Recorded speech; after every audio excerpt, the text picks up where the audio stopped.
मैं अभी शादी तो नहीं करना चाहती थी, लेकिन फिर भी मेरी शादी मेरे पिता के पसंद के लड़के से हो गई। ऐसी बात नहीं थी कि मुझे कोई और पसंद था, बस यह डर था कि नए लोग ना जाने कैसे होंगे। खैर, शादी का दिन भी आ गया। छोटी फैमिली थी, पर बहुत इज्जत करने वाले लोग थे। तभी तो शायद घर वालों को भी यह रिश्ता बहुत पसंद आया था। मैं विदा होकर अपने ससुराल आ गई। मेरे पति ने शादी की पहली रात मुझसे जो बात कही, उसे सुनते ही मुझे एक झटका लगा। मैं दुल्हन बनी, दुल्हन के कपड़ों में फूलों से सजे कमरे में बैठी थी। हर तरफ ताज़ा फूलों की खुशबू और गुलाब के फूल बिखरे हुए थे। मैं शर्माई शर्माई सी बेड के बीच फूलों पर बैठी थी। बहुत घबराहट भी हो रही थी और भारी जेवरों का वजन भी अब मुझे थका रहा था। मैं बेड से टेक लगाकर बैठी और अपने दूल्हे के आने का इंतजार करने लगी। जब दरवाजे पर हल्की सी कुंडी बजी और वह गला साफ करते हुए कमरे में दाखिल हुए, मैं फौरन सीधी हुई और चेहरे पर घूंघट डाल लिया। मेरे पति दरवाजा बंद करके अंदर आए और कुछ दूरी पर बैठ गए। उन्होंने मेरा घूंघट उठाया और मेरी तारीफ की। एक दूसरे के हाल चाल पूछने के बाद उन्होंने मेरी मुंह दिखाई का गिफ्ट मेरे हाथ में रखा। वह एक छोटा सा मखमली डिब्बा था। मैंने उनका धन्यवाद किया और फिर कुछ देर इधर उधर की बातें करने के बाद मेरे पति ने एक बार फिर गला साफ किया और मुझसे बोले, आज हमारी जिंदगी की नई शुरुआत है और मैं इसकी शुरुआत बहुत सच्चाई से करना चाहता हूँ और हर बात तुम्हारे सामने खोल कर रख देना चाहता हूँ ताकि आगे जिंदगी में परेशानी ना हो। वह यह कहते हुए चुप हो गए। मैंने कहा, जी कहिए, मैं सुन रही हूँ। मैं समझी वह मुझे घर के काम को लेकर या खाने के बारे में कोई बात कहेंगे, लेकिन जो बात उन्होंने मुझे कही वह तो मैं कभी सोच भी नहीं सकती थी और शायद कोई भी यह बात नहीं सोच सकता था। वह मुझसे बोले कि मैं जानता हूँ हर औरत अपने अंदर ममता रखती है और शादी से पहले ही पति बच्चे एक भरपूर घर के सपने देखती है और इसमें कोई शर्म की बात नहीं, लेकिन हमारे रिश्ते में तुम बच्चे पैदा नहीं करोगी। वह बोले तो मेरी सांस रुक गई। शादी की पहली रात ही यह कैसी जालिमाना बातें थीं, यह जानते हुए भी कि हर औरत को औलाद से कितनी मोहब्बत होती है। मैंने कहा, यह आप क्या कह रहे हैं? औलाद के बगैर तो जिंदगी अधूरी होती है। पति पत्नी के रिश्ते पूर्ण और खूबसूरत बनाती है औलाद, और यह ऊपर वाले का आशीर्वाद होता है। मैं बहुत डर गई थी। मेरे दिल के जज्बात अचानक बुझ गए थे। मेरा हर चीज से दिल उठ गया था जब मेरे पति दोबारा बोले कि मैं कब मना कर रहा हूँ, हम बेऔलाद रहेंगे। मैं कह रहा हूँ कि हम भी औलाद पैदा करेंगे, हमारे बच्चे होंगे और जरूर होंगे। वह बोले तो मेरे दिल को तसल्ली हुई। मैंने कहा, अभी तो आपने कहा कि मैं बच्चे पैदा नहीं करूंगी। मेरे पूछने पर वह मुस्कुराए और बोले, हाँ तुम बच्चे पैदा नहीं करोगी, लेकिन फिर भी हमारी औलाद होगी, मैं बच्चे पैदा करूंगा। उनकी बात सुनते ही मुझे अपने कानों पर विश्वास नहीं हो रहा था। मैं समझी कि मैंने कुछ गलत सुना है। मैंने पूछा, आपने क्या कहा? तो वह बोले, मैंने वो ही कहा है जो तुमने सुना। तुम नहीं, मैं बच्चे पैदा करूंगा। उनकी बात पर मैं हैरान रह गई। भला यह कैसे मुमकिन था कि मर्द बच्चे पैदा करता? बच्चे पैदा करना तो कुदरत ने औरत के जिस्म से रखा है। अगले ही पल में दुल्हन की शर्मो हया और झिझक सब कुछ भूलकर जोर जोर से हंसने लगी और मैं हंसती चली गई। मैंने कहा, आपका जोक बहुत अच्छा था। वह कहने लगे कि मैं सच कह रहा हूँ, तो मैं समझी वह मुझसे मजाक कर रहे हैं। मैंने हंसकर उनकी बात हवा में उड़ा दी। दिन गुजरने लगे, हम हंसी खुशी रह रहे थे। मेरे पति वैसे बहुत अच्छे थे, मोहब्बत करने वाले, ख्याल करने वाले थे, जबकि उन्होंने अभी जिंदगी शुरू करने से मना कर दिया था कि अभी हम एक दूसरे को समझ लें, फिर नई जिंदगी शुरू करेंगे। और मुझे भी इस बात पर कोई एतराज नहीं था। दिन तेजी से गुजरने लगे, सब ठीक चल रहा था। हमारे बीच काफी हद तक अंडरस्टैंडिंग हो चुकी थी, लेकिन फिर अचानक मेरे पति का पेट भरने लगा। उनके कपड़े उन्हें टाइट होने लगे। मुझे उनके जिस्म का यूं अचानक बढ़ना बहुत अजीब लगा। जब वह मिठाई लेकर आए और मेरा मुंह मीठा करवाया तो मैंने उनसे वजह पूछी तो बोले, खुशखबरी है। मैं समझ न सकी कि वह किस खुशखबरी की बात कर रहे हैं। मैंने पूछा, कैसी खुशखबरी? तो उन्होंने मेरा हाथ अपने पेट पर रख दिया और बोले, हमारी फैमिली पूरी होने वाली है। मेरे पेट में बच्चा है, हम माँ बाप बनने वाले हैं। मैंने बेयकीनी से उन्हें देखते हुए अपना हाथ पीछे खींच लिया और सदमे से उन्हें देखने लगी। मैंने उनसे कहा, आप झूठ कह रहे हैं, ऐसा नामुमकिन है। तो उन्होंने मेडिकल रिपोर्ट मेरे सामने रख दी जिसमें साफ साफ लिखा था कि वह प्रेग्नेंट है। मैंने यकीन ना किया और उन्हें भी झूठा कहा और उन रिपोर्ट को भी। तो उन्होंने मेरा हाथ थामा और मुझे अपने साथ अस्पताल लेकर गए। वहाँ उनका चेकअप हुआ तो डॉक्टर ने यही कहा कि वह प्रेग्नेंट है, जबकि यह सब कुछ मेरी समझ से बाहर था। मैं कुछ भी समझ नहीं पा रही थी। मैं वापस घर आ गई। मेरे पति बहुत खुश थे, जबकि मैं तो इसी बात में उलझी हुई थी कि क्या करूं, क्योंकि यह बात यकीन के लायक नहीं थी और ना ही काबिले बर्दाश्त थी। मैं बिल्कुल खामोश हो गई थी, कुछ समझ ही नहीं आ रहा था कि क्या करूं, और बस उन सब में मेरा दिल चाह रहा था कि कहीं दूर भाग जाऊं।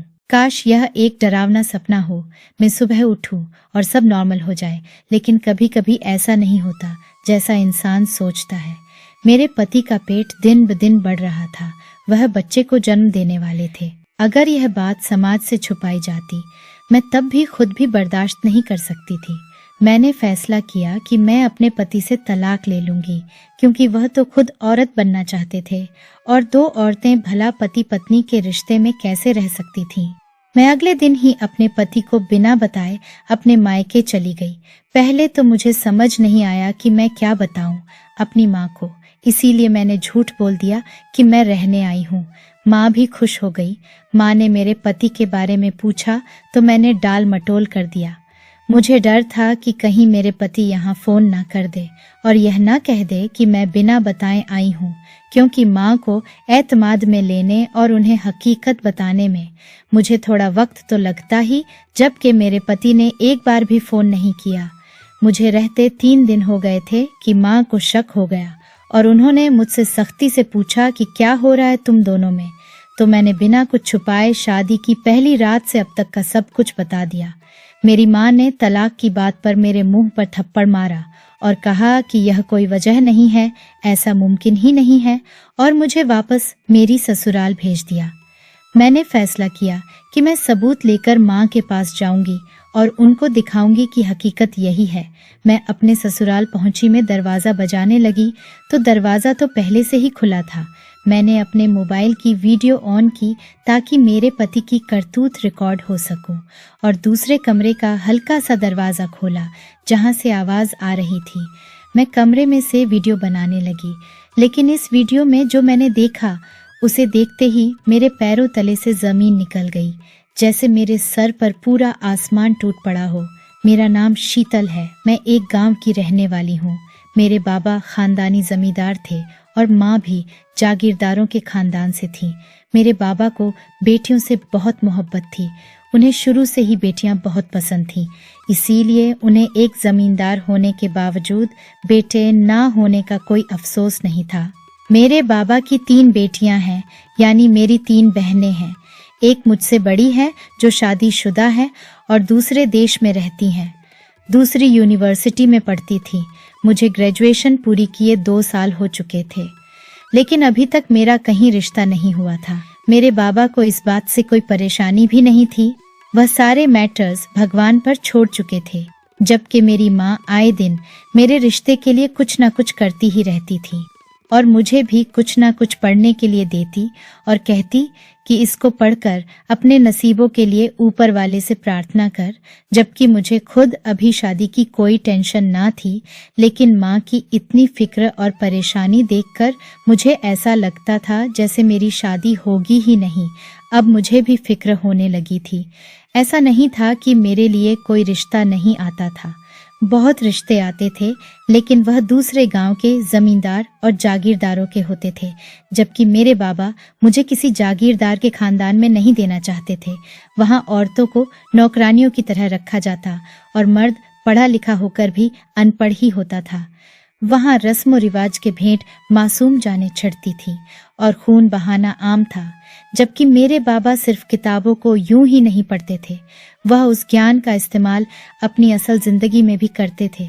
इसलिए मेरे बाबा हम बहनों की शादी किसी अच्छे खानदान और अच्छे लड़के को देखकर करना चाहते थे। जैसे मेरी बहन का किया था। मेरी बहन के पति डॉक्टर थे और लंदन की किसी यूनिवर्सिटी में लेक्चरर। मेरी बहन भी इंजीनियर थी। हमारे पड़ोसी गांव के जागीरदार के बेटे के लिए मेरा कई बार रिश्ता आया और मेरे बाबा ने उनसे माफ़ी मांगी और इस रिश्ते के लिए मना कर दिया, क्योंकि उनका बेटा बिल्कुल अनपढ़ था और उनकी मुझसे रिश्ता जोड़ने की एक अहम वजह गांव की कीमती ज़मीन हासिल करनी थी। इसलिए बाहर से आने वाले रिश्तों में एक बड़ी रुकावट वही ज़मीन थी। मेरी मौसी ने मेरी माँ को परेशान देखकर मेरी तस्वीर और डिटेलिंग मांगी ताकि वह शहर में रिश्ते वाली को दे सके जो बहुत अच्छे रिश्ते बताती थी। माँ ने बाबा से पूछकर मेरी तस्वीर और बायोडेटा उन्हें दे दिया। वह आए दिन अलग अलग रिश्ते भेजती, लेकिन आधे रिश्ते पहुंचने से पहले ही वापस लौट जाते। वजह गांव के पड़ोसी गांव के जागीरदार थे जो मेरा रिश्ता होने ही नहीं देते थे। बाबा ने मेरी बड़ी बहन और बहनोई से भी बात की थी और मेरे लिए कोई रिश्ता दिखने को कहा था। अब तो मैं भी बहुत ज़्यादा परेशान रहने लगी थी। रिश्ते वाली के ज़रिए एक दिन एक इंजीनियर का रिश्ता आया। वह एक अच्छी फर्म में नौकरी करता था। सिर्फ माँ बाप थे, कोई दूसरा भाई बहन नहीं था। वह लोग अपने बेटे की शादी जल्द करना चाहते थे। बाबा ने छानबीन करवाई तो वह लोग अच्छे और सही लोग थे। बाबा ने रिश्ते के लिए हाँ कर दी और मेरी शादी उस लड़के से करने का फैसला किया। रिश्ता पलट जाने का डर इस बार शायद बाबा को भी था, तभी तो उन्होंने अगले हफ्ते मंगनी या रस्म की जगह सीधा मेरी शादी कर दी। शादी के बाद जहां माँ बाबा के दिल से बोझ उतरा, वही मेरा दिल भी संतुष्ट हो गया। शादी की तैयारियां शुरू हुई और बाबा जो कर सकते थे उन्होंने मेरी शादी में वह किया। दहेज में छोटी से बड़ी हर चीज थी। मेरी शादी में गांव का हर आदमी इनवाइट किया गया था। बहुत धूमधाम से मैं विदा होकर अपने पति के संग शहर आ गई। अरमान सजाए पति के कमरे में बैठी थी। जब वह कमरे में आया, जो उसने कहा, पहल तो मैं यकीन न कर सकी कि भला ये कहाँ मुमकिन है। लेकिन फिर जब यह सब हकीकत हुआ और मेरा पति सचमुच में प्रेग्नेंट हो गया और उसका पेट बढ़ने लगा, उसमें औलाद सांसें लेने लगी, तो मेरी बर्दाश्त से बाहर होने लगा। ऐसा लगता जैसे बहुत जल्द सब कुछ खत्म हो जाएगा। मैंने अपने पति की रिपोर्ट्स पढ़ी जिनमें उनकी प्रेगनेंसी के बारे में साफ लिखा था। मेरी सारी खुशियां पानी पानी हो गई। शादी से पहले तो मैं बहुत अलग थी। मैं किसी अनजान से इतनी जल्दी शादी नहीं करना चाहती थी, क्योंकि मैं साजिशों से डरती थी। लेकिन फिर जब मैंने अपने होने वाले पति को देखा तो मैं ठठक कर रह गई। वह खूबसूरत था। उसकी पर्सनैलिटी में अलग ही रोब और दबदबा था। वह किसी को भी अपनी तरफ खींचने की ताकत रखता था। कोई भी उसकी तरफ आकर्षित हो सकता था, जैसे मैं हो गई थी। इसलिए मुझे बिल्कुल भी अंदाजा नहीं था कि वह एक आदमी के रूप में छुपी एक औरत है। मैंने जब यह बात अपनी माँ को बताई तो उन्होंने यकीन न किया और उसे तलाक देने से मना कर दिया। मैं हैरत से सदमे में गुम रह गई कि मेरी माँ को क्या मुझ पर यकीन नहीं, जो वह मुझे घर बसाने की तरकीब बता रही है, और मैं उनको सच्ची नहीं लगती। तो फिर मुझे एहसास हुआ, जिस तरह मेरी माँ ने मेरा यकीन न किया, इस तरह कोई भी मेरा यकीन नहीं करेगा, और कोई भी मेरा यकीन भला क्यों करेगा। जब मैं खुद ही यकीन नहीं कर पा रही थी, उसमें किसी दूसरे का तो कोई कसूर नहीं था। बात ही ऐसी कि कोई मेरा यकीन न करता। अपने आप को सच साबित करने के लिए मुझे सबूत चाहिए थे। किसी और के सामने तो मुझे खुद को सच साबित नहीं करना था, और ना ही मुझे इससे फर्क पड़ता था कि कोई मेरे बारे में क्या सोचता है। लेकिन बस मुझे अपने माँ बाप को सबूत दिखाना था, ताकि उनके दिल में मेरे लिए कोई गलत सवाल ना आए और वह मेरा सहारा और ढाल बने। मैंने सोचा मैं अपने पति और उसके पेट की वीडियो बनाकर और वह रिपोर्ट उनको चुराकर वापस मायके आ जाऊंगी और फिर पहली फुर्सत में तलाक दे दूंगी। लेकिन मैंने जैसे ही वीडियो बनाना शुरू की और जो मोबाइल में देखा और सुना, वह सुनकर मैं पत्थर की बनकर रह गई। मैं फौरन वीडियो रोककर घर से बाहर निकल गई और सीधे रोड बिना रास्ता छूने चलती गई। मेरी आंखों से आंसू बह रहे थे, जो मेरे गालों को पूरी तरह भीगा चुके थे। दिलो जान में तकलीफ की लहरें उठ रही थीं। दिल इस हकीकत पर यकीन करने पर तैयार न था। दिल दिमाग पहली बार दोनों एक साथ एक ही बात कह रहे थे कि ऐसा नहीं हो सकता। जज्बात किरची किरची होकर टुकड़ों में बट चुके थे। चलते चलते न जाने में कहाँ निकल आ गई थी। सड़क सुनसान हो चुकी थी और मैं चली जा रही थी। दिल परेशान था। भला कब जिंदगी में इतना तल्ख चेहरा देखा था जो शादी के बाद इन कुछ महीनों में देख लिया था। मेरा दिल दर्द से फटने लगा। मैं वहीं जमीन पर बैठी जोर जोर से रोने लगी और रोती चली गई। इस सुनसान सड़क पर मेरी आहें और सिसकियां गूंज रही थीं। मुझे एकदम से अपने बाबा की याद आई, जिन्होंने कभी मेरी आंख से एक आंसू भी न गिरने दिया था। लेकिन अब तो जैसे जिंदगी में ही रोना लिखा था। न जाने कितनी देर गुजरी थी कि मैं उठी और चारों तरफ देखा। रात के साए अपने पर फैला चुके थे। अंधेरा फैल चुका था। मुझे अचानक डर लगने लगा। मैंने मोबाइल की टॉर्च जलाई और जिस रास्ते से आई थी उसी रास्ते पर वापस भागने लगी। बहुत लंबी यात्रा करने के बाद मैं घर पहुंची तो बाहर ताला लगा था। मैंने पास रखे पौधे के गमले के नीचे से घर की चाबी निकाली और ताला खोलकर घर में चली गई। अपने कमरे में गई। कमरा वैसा ही था जैसे मैं छोड़कर गई थी। मैंने अपने कपड़े निकाले और फ्रेश होने लगी। फ्रेश होने के बाद किचन में आकर खाना बनाने लगी। खाना बनाते बनाते मेरा दिमाग सारे ताने बाने बुनने लगा। शादी के दूसरे दिन ही मैंने देखा था कि मेरी सास ससुर हमारे साथ नहीं थे। मैंने अपने पति से पूछा कि वह कहाँ है, तो मेरे पति ने कहा कि वह गांव चले गए हैं, वह वहीं रहते हैं। मैं शहर में अकेला रहता हूँ। मैं खामोश हो गई, जबकि मुझे अजीब लगा था कि वह दोनों नई दुल्हन को छोड़कर चले गए हैं। लेकिन अजीब तो मेरे साथ और भी बहुत कुछ हुआ था। मैंने किचन में खाना बनाया और बाहर हॉल में आकर टीवी देखने लगी। फिर अचानक कुछ सोचकर मैं मुस्कुराई और सरप्राइज देने का प्लान कैंसिल करते हुए अपने पति को फोन मिलाया, जो तीसरी बेल पर ही उठा लिया गया।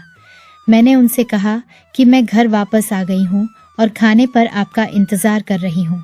दूसरी तरफ बिना कुछ कहे फोन काट दिया गया। कुछ देर बाद मेरा पति अपना बढ़ा हुआ पेट लेकर कमरे में दाखिल हुआ। वह मुझे हैरत से देख रहा था। उसकी आंखों में कई सवाल थे जो मैंने बहुत अच्छी तरह पढ़े थे। वह हैरत छुपाए मुझसे पूछने लगा, तुम वापस आ गई? मैंने कहा, हाँ, आपने तो मुझे फोन तक ना किया, इसलिए मैं खुद ही आ गई। मेरे जवाब पर वह मेरे सामने बैठा और बोला, ऐसा नहीं है। मैं समझा शायद मेरी हकीकत जानने के बाद तुम मेरे साथ रहना नहीं चाहती थी। वह बोला तो मैं मुस्कुराई और बोली, हाँ, मैं पहले नहीं रहना चाहती थी पर अब रहना चाहती हूँ। मुझे एहसास हो गया है कि कोई भी इंसान परफेक्ट नहीं होता। जब औरत माँ बनती है तो उसका पति उसके दर्द का साथी बनता है। तो अगर पति बच्चा पैदा कर रहा है तो पत्नी को भी उसका साथ देना चाहिए, उसका ख्याल रखना चाहिए। एक तरह से देखा जाए तो औलाद आपके जिस्म से पैदा हो या मेरे जिस्म से, होगी तो हमारी ही औलाद, और अपनी औलाद को कोई कैसे छोड़ सकता है। और यह तो मेरे लिए ज्यादा खुशी की बात है कि मुझे बिना तकलीफ के औलाद मिलेगी। मैंने यह कहा तो मेरे पति का रंग बदल गया। वह हैरत और सदमे से मुझे देखने लगा। एल फिर लड़खड़ाते शब्दों में पूछा, तुम वाकई सच कह रही हो? वह मुझसे घबरा रहा था। मैंने कहा, 100% सच कह रही हूँ और मैं आपका भरपूर साथ भी दूंगी। मेरी बातों और इरादों पर मेरे पति का रंग सफेद हो गया। वह खामोश हो गया। दिन एक बार फिर गुजरने लगे। फिर कुछ दिनों से मेरा तथाकथित पति बहुत परेशान था। वो बिल्कुल खामोश रहता। मैं उसका बहुत ख्याल रखती, उसे समय पर खाने को देती, भारी चीजें उठाने से उसे मना करती और वह चिड़चिड़ाने लगा और वह मुझे झटक देता। मैं खामोश हो जाती। दिन गुजरने लगे और साथ साथ मेरे पति की परेशानी भी। वह बात बात पर मुझसे रूठ जाता और फिर उसने अपना कमरा बदल लिया और मुझसे अलग रहने लगा। मैंने भी कुछ ना कहा। 2 दिन बाद मेरे नाम पर एक कुरियर आया जिसमें मेरे नाम का लंदन का टिकट था और मेरे जरूरी कागजात। मेरा पति अपने कमरे में आराम कर रहा था और मैं रात को घर से निकली और एयरपोर्ट पहुंच गई। वहां मेरे घर वाले पहले से ही मौजूद थे। मेरे माँ बाबा मुझसे मिले और अपने आशीर्वाद के साए तले मुझे लंदन भेज दिया। मैं लंदन पहुंची तो मेरी बहन बहनोई मेरा इंतजार कर रहे थे। मैं अपनी बहन से मिलकर बहुत रोई और मेरी बहन भी रोई। मेरे बहनोई भी हर बात जानते थे। उन्होंने मेरे सर पर हाथ रखा और फिर मैं उनके साथ उनके घर पहुंच गई। खाना खाकर आराम किया तो रात एक वकील भी आ गया और मेरे बहनाई के दोस्त भी, जिससे मेरी शादी थी। मैं एक बार फिर बहुत रोई और मेरी शादी मेरे बहनोई के दोस्त से हो गई। वो बोला कि मैं तुम्हें यहाँ से 4 महीने बाद लेकर जाऊंगा, क्योंकि मेरे बहनोई के दोस्त को कुछ दिनों के लिए दूसरे शहर जाना था। अब ऐसा लगता था जैसे सब कुछ ठीक हो जाएगा। मैं अपनी बहन बहनोई से बातें करती थी और फिर फोन पर माँ बाबा से बात करके उन्हें संतुष्ट किया और रात का खाना खाकर अपने कमरे में आ गई। मैं अपने कमरे में आकर सोने के लिए लेटी तो नींद न आई, बल्कि मैं अपने गुजरे हुए दिनों की उन्हीं सड़कों पर दौड़ने लगी। उस दिन वह वीडियो बनाते हुए जो हकीकत मेरे सामने खुली थी, उसने मुझे तोड़ कर रख दिया था। मेरा पहला पति, जिसने मेरे साथ शादी का ड्रामा किया था, वह फोन पर किसी से बात कर रहा था। दरअसल वह मेरा पति नहीं था, वह तो पड़ोसी जागीरदार का एक खास आदमी था, जिसने नाम और पहचान बदल कर मुझसे शादी की थी और फिर मेरे सामने यह प्रेग्नेंट होने का नाटक इसलिए किया था ताकि मैं खुद ही उसे तलाक दे दूं। और तलाक के बाद औरतों पर ऐसा धब्बा लगता है कि उसे फिर कोई ऊंचे या अच्छे खानदान के लोग नहीं अपनाते। ऐसे में वह जागीरदार अपने बेटे से मेरी शादी करता और यह शादी सिर्फ और सिर्फ उस कीमती जमीन के लिए थी जो मेरे नाम थी। वह डॉक्टर भी नकली था और उस डॉक्टर की बनाई हुई रिपोर्ट भी। मैं इतनी बेवकूफ तो नहीं थी। मैं उस दिन बहुत रो रही थी। मैं उस सुनसान सड़क पर बैठी रो रही थी। तब मेरे पास मेरे बाबा का फोन आया था। माँ ने उन्हें सब बता दिया था, जिस वजह से उन्होंने सारी सच्चाई पूछने के लिए मुझे फोन किया था। वह मुझ पर यकीन करते थे। फिर मैंने उन्हें सब कुछ बता दिया था और बहुत रोई थी, तो उन्होंने मुझे हौसला दिया था और उस खेल को जारी रखने को भी कहा था। फिर सब कुछ मैंने बाबा के कहने पर किया था, क्योंकि वह शादी भी नकली ही थी, क्योंकि हमारे पड़ोसी जागीरदार हकीकत में किसी तलाकशुदा लड़की को अपनी बहू नहीं बना सकते थे। फिर बाबा ने मेरे लंदन जाने का इंतज़ाम किया था ताकि और रुकावट ना हो और मुझे अचानक लंदन भेज दी, जहां मेरे बहनोई ने मेरे लिए पहले से ही रिश्ता ढूंढ रखा था और वह भी डॉक्टर ही थे। इस बात को 1 महीना हो गया। वह जागीरदार जमीन के लिए बहुत झटपटाया, लेकिन उसे कुछ हासिल न हो सका। अब मैं और मेरे घर वाले बहुत संतुष्ट और सुकून से हैं। हमारे समाज का यह नियम है कि लोग बेटियों की शादी के लिए इतनी परेशान हो जाते हैं कि अनजानों में झट मंगनी पट ब्याह कर देते हैं। किसी पर भी इतना जल्दी भरोसा नहीं करना चाहिए।